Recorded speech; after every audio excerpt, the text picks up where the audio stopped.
ẹ káàbọ̀ padà sórí ètò Miliki Express ní gbogbo ọjọ́ Friday. Bẹ́ẹ̀ ni ká tó lọ sílé agbára lẹ́ẹ̀kan mò ń béèrè àwọn ọ̀rọ̀ kan lọ́wọ́ àlejò mi wípé irú àwọn nǹkan wo làwọn máa ń ṣe, ṣé wọ́n máa ń gbìn ìrẹsì ni àbí cassava àbí ẹ̀wà àbí kí làwọn ti ẹ̀ ń ṣe gan àlejò mi. Olótùú ẹ ṣe fún ìbéèrè yẹn kò sí ní tí àwọn ò mọ̀ ń pa ẹ̀.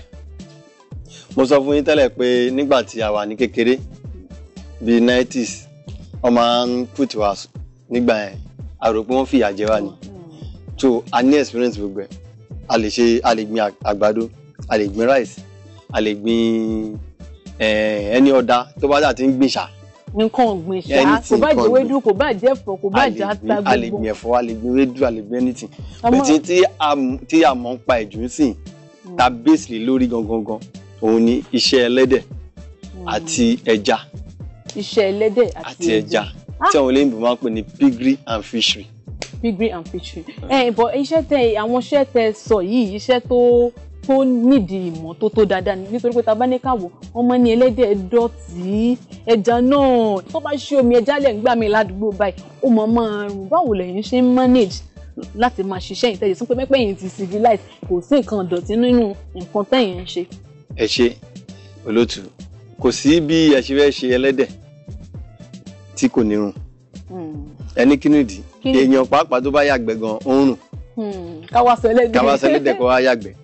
So tẹ́lẹ̀dẹ̀ bá yàgbẹ́ ó máa rùn ṣùgbọ́n ó ní bí a ṣe package ẹ̀ báwa ṣe ń ṣe tó yẹ pé kò máa rùn àmọ́ òórùn yàn ní pọ̀.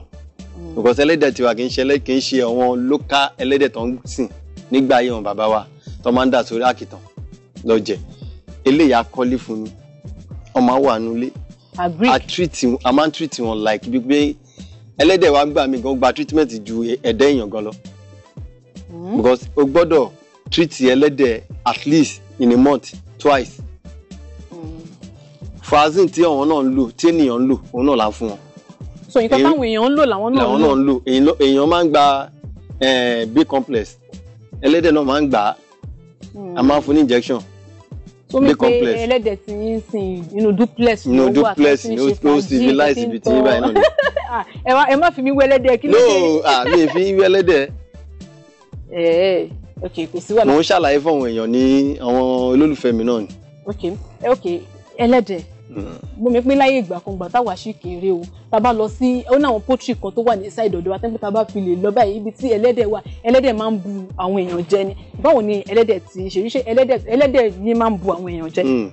Atọ́kùn ẹlẹ́dẹ̀ kò kí ń bu ènìyàn jẹ. Lọ́nà wo? Ṣe rí ọmọ àfin dẹ́rù bẹ̀yàn ni kó tó dé pé ẹlòmíràn káwọn nígbà táwọn náà wà kékeré wọn ẹlẹ́dẹ̀ máa bẹ ẹlẹ́dẹ̀ máa bẹ máa sá fún bẹ̀tì nígbà táwọn náà bá tàwa wọlé tì ẹlẹ́dẹ̀ máa ń sá fún yàn ni. Ọwọ́ mi pé wọ́n fi ń lé wọn gbà yẹn pé ẹlẹ́dẹ̀ kì í gbé yàn jẹ. Àmọ́ ní báwọn ẹlẹ́dẹ̀ yẹn ṣe máa ń scream mo ní bọ́ ṣe máa ń pariwo. Olótùú èèyàn gan pàápàá wọn scream gan. Ṣé wọn pé bí a ṣe ní wèrè nínú èèyàn náà la ní èèyàn gidi nínú èèyàn.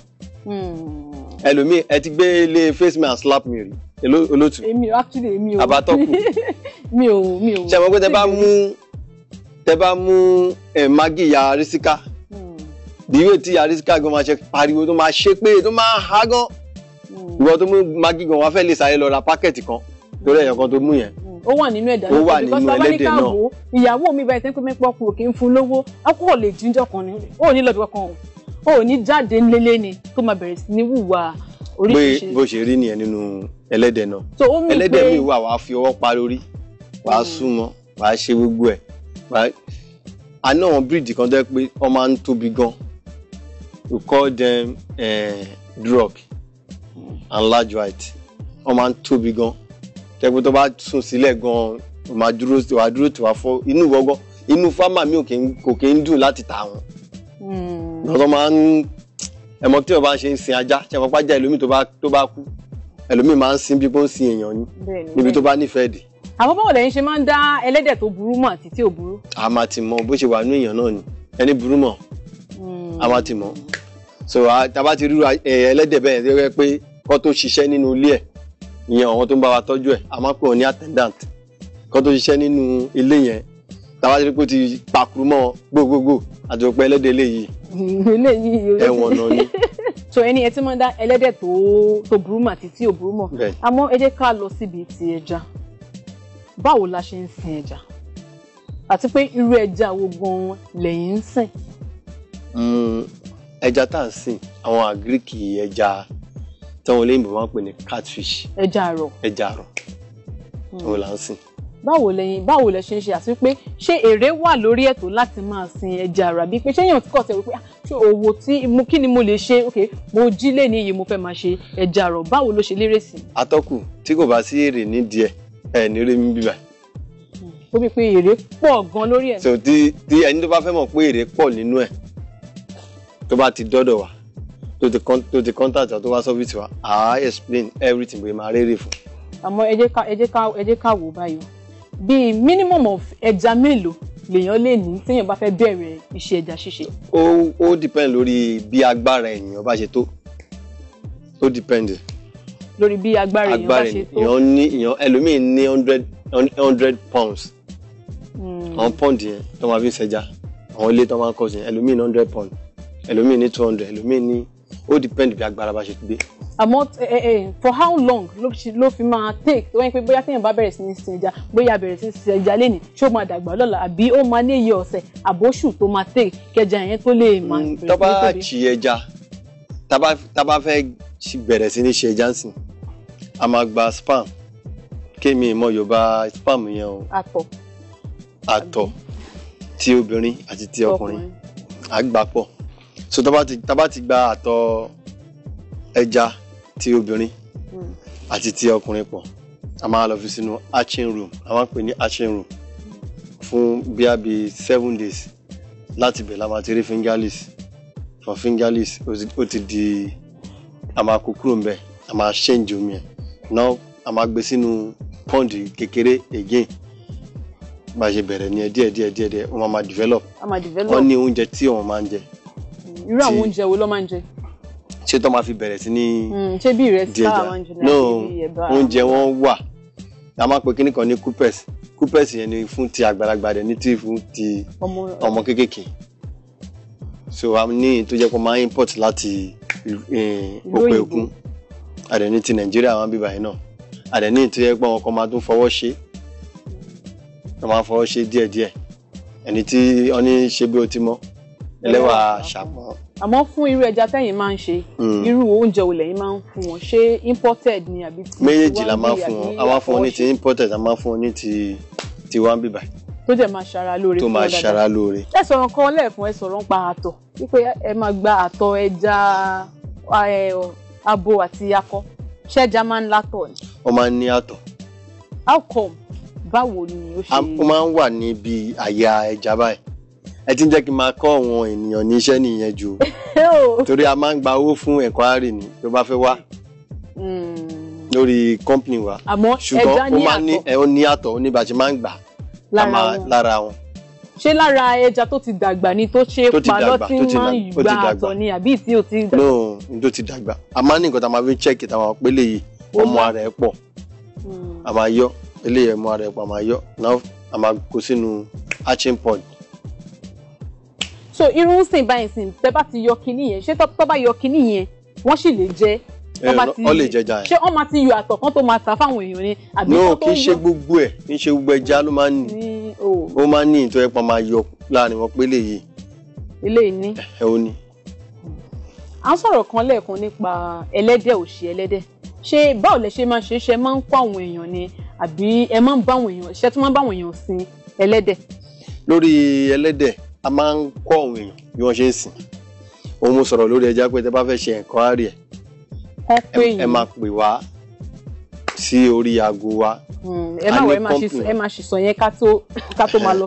So a máa ń báyàn a máa ń kọ́ àwọn èèyàn wọ́n máa wá sọ́dọ̀ wa ó ní iye tó bá fẹ́ mọ̀ dáadáa at least ẹlòmíì máa lò bí abi 2 months ẹlòmíì máa lò bí wá a month tó máa fi mọ̀ tí wọ́n máa kọ́ ní àpàdé àlùdíè tí kò fi ní jẹ gbèsè.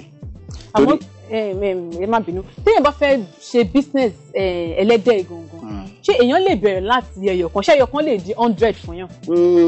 Ó lè di 100 iṣẹ́ ẹlẹ́dẹ̀ ò ń ṣiṣẹ́ kan tí èèyàn máa ń kánjú ṣe ó tún máa ń kánjú ṣe ó máa ń depend lórí báwo làwọn ní Yorùbá ṣe máa ń sọ kínní náà as a point pé mo need owó like now ẹlòmí lè ní ó nílò owó ó nílò owó ẹlòmí lè nílò owó láàrin oṣù 5 oṣù 6 pé mo fẹ́ ṣe project tó tó bí 3 million 4 million ó ní ẹlẹ́dẹ̀ tó máa kójọ láàrin oṣù 6 yẹn sí oṣù 5 yẹn tá a bọ̀ tààtà ẹlòmí ló lè jẹ́ pé bí òun kò fẹ́ máa produce kó máa produce ẹran kó cross ẹ̀ kó dẹ̀ máa ta fún wọn tí wọ́n fẹ́ máa tún ta tó fẹ́ máa sìn a ní kíní kan nǹkan méjì ni ó wà nínú iṣẹ́ ẹlẹ́dẹ̀ a ní kan tó wọ́n pè ní àwọn production kíní ẹ̀wọ̀n yẹn ló máa ń produce winners we call it winners sọ ọkọ náà tó yẹ pé fattening àwọn yẹn ló máa ra winners wọ́n kàn máa kó sínú pen ilé tá a máa ń kọ́ fún ẹ la máa ń pè ní pen tó máa kó sínú ẹ̀ wọ́n á bọ̀ fún bí 5 to 6 months. àmọ́ ṣé èrè púpọ̀ wà lórí ẹlẹ́dẹ̀ sísìn. àǹtí mi èrè wà nínú ẹ̀ àwọn Yorùbá àwọn dáàdì wa nígbà yẹn wọ́n máa ń pòwe kan wọ́n ní ṣàpàfẹ́lẹ́dẹ̀ kó lè sọ ẹ̀dẹ̀ lọ́rọ̀. ṣàpàfẹ́lẹ́dẹ̀ kó lè sọ ẹ̀dẹ̀ lọ́rọ̀. ẹ má wọrí a sì ń bọ̀ lórí nǹkan tẹ̀sán gbogbo fẹ́ kẹ́ tún fún mi dáadáa.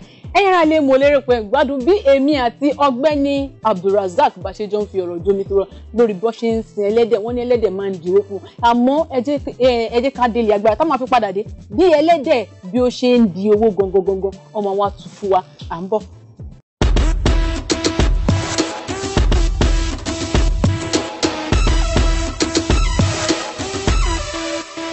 Salam alaikum, my nigga man. See why you hating me, my nigga man. How many dating on the other hand? How many dating on the other hand? My nigga man.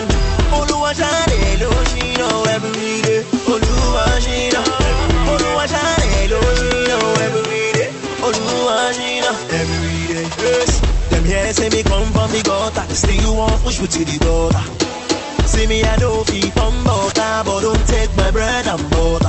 From grass to grace, your boy transform you, God transformer. You know that news, no time for silly.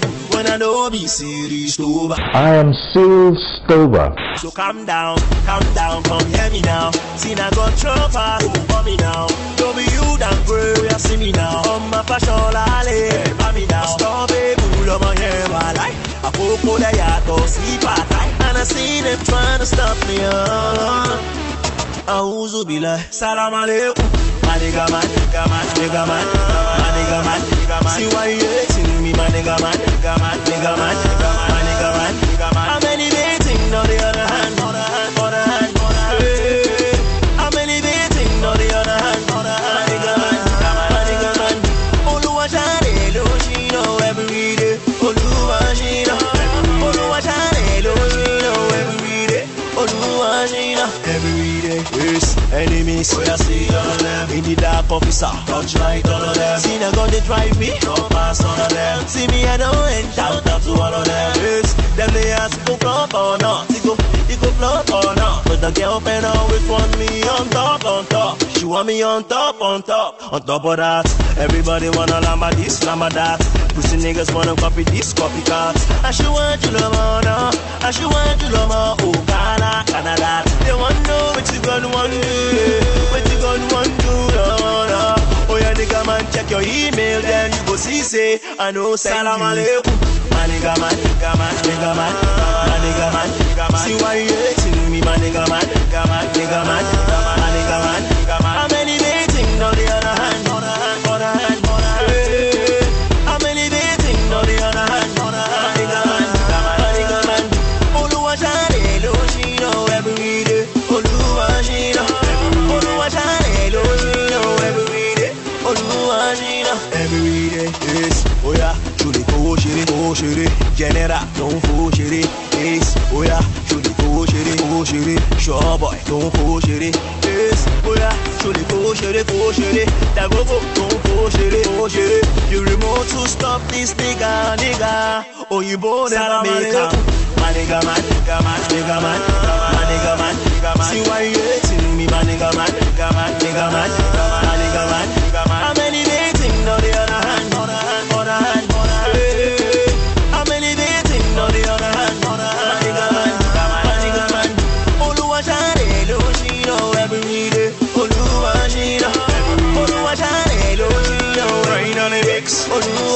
That was the Economics.